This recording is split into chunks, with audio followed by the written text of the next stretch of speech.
নমস্কার বন্ধুরা, আজকের এই ভিডিওটিতে আমরা আলোচনা করব মহাকুম্ভ মেলা নিয়ে। এক অপার বৈজ্ঞানিক ও আধ্যাত্মিক মিলন ক্ষেত্র। প্রাচীন বৈজ্ঞানিক বিশ্বাস, পৌরাণিক ইতিহাস এবং আধ্যাত্মিকতার মিশেলে পৃথিবীর বৃহত্তম ধর্মীয় সম্মেলন মহাকুম্ভ মেলা। 2025 সালে এই মহাকুম্ভ শুরু হবে 13ই জানুয়ারি প্রয়াগরাজে।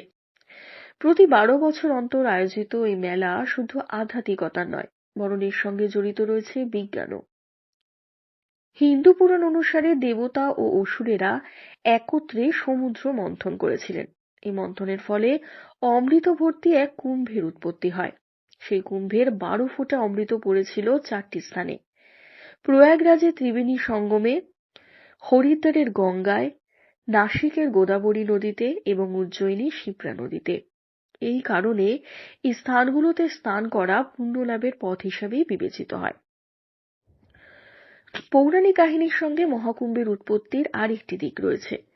বলা হয়, দক্ষিণ ভারতের সাধু আদি শঙ্করাচার্য এই মেলার প্রচলন শুরু করেন, যা এক অনন্য আধ্যাত্মিক এবং সাংস্কৃতিক উৎসব হিসাবে গড়ে উঠেছে।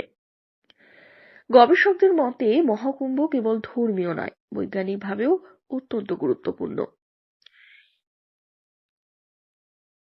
বৃহস্পতি প্রতি 12 বছরে একবার সূর্যের চারদিকে পরিক্রমা করে। মহাকুম্ভের সময় বৃহস্পতি, সূর্য এবং চাঁদ এমন এক বিশেষ অবস্থানে থাকে যা পৃথিবীর তড়িৎচুম্বকীয় ক্ষেত্রকে প্রসারিত করে। এটি শুধুমাত্র প্রকৃতির ক্ষেত্র নয়, মানুষের জৈবিক ও মানসিক গঠনেও প্রভাব ফেলে। গবেষকদের মতে মানুষের শরীর থেকে তড়িৎচুম্বকীয় শক্তি নির্গত হয়। মহাকুম্ভের সময় নদীর স্নান, আধ্যাত্মিক পরিবেশ এবং গ্রহের প্রভাব এই শক্তি পুনর্জীবিত করে। এই কারণে অনেক পুণ্যার্থী বলেন তারা এই মেলায় যোগ দেওয়ার পর মানসিক শান্তি অনুভব করেন। মহাকুম্ভ হচ্ছে ভারতের ঐতিহ্য এবং জাতীয় ঐক্যের প্রতীক। স্বাধীনতার পর থেকেই মহাকুম্ভ মেলার আয়োজন ভারতের জাতীয় ঐতিহ্য এবং ঐক্যের প্রতীক হিসাবে গুরুত্বপূর্ণ ভূমিকা পালন করে আসছে। এখানে ভারতের বিভিন্ন প্রান্ত থেকে আগত মানুষ একত্রে মিলিত হন। 2017 সালে ইউনেস্কো এই মেলাকে ওয়ার্ল্ড হেরিটেজ হিসাবে ঘোষণা করেছেন। ভারত সরকার এবং উত্তরপ্রদেশ সরকার এবার মহাকুম্ভ উপলক্ষে ব্যাপক প্রস্তুতি গ্রহণ করেছে, যেমন পর্যাপ্ত নিরাপত্তা, পরিষ্কার পরিচ্ছন্নতা, পর্যটন উন্নয়ন ইত্যাদি ইত্যাদি। পুণ্যার্থীদের নিরাপত্তার জন্য প্রশাসন সর্বোচ্চ তৎপর।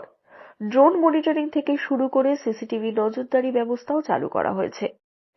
এবার বিশেষ উদ্যোগ নেওয়া হয়েছে নদীর জলে দূষণ রোধ এবং মেলার পরিবেশ পরিষ্কার পরিচ্ছন্ন রাখতে। দেশীয় ও বিদেশি পর্যটকদের জন্য থাকা খাওয়ার উন্নত ব্যবস্থাও রাখা হয়েছে। মহাকুম্ভ মেলা শুধুমাত্র আধ্যাত্মিক তীর্থযাত্রা নয়, এটি ভারতীয় সংস্কৃতি, ঐতিহ্য এবং আধুনিক বিজ্ঞানের এক অপূর্ব মিলনক্ষেত্র। 2025 সালের মহাকুম্ভে যোগদান শুধু ধর্মীয় পুণ্য অর্জনই নয়, এটি একটি অসাধারণ অভিজ্ঞতা যা মন ও শরীরের জন্য বিশুদ্ধিকরণ এবং প্রশান্তি বয়ে আনতে পারে। মহাকুম্ভের এই ঐতিহ্যগত ও বৈজ্ঞানিক দিকগুলো মানুষকে প্রতিবারই মন্ত্রমুগ্ধ করে। আপনি কি এই মেলায় যোগ দিতে প্রস্তুত?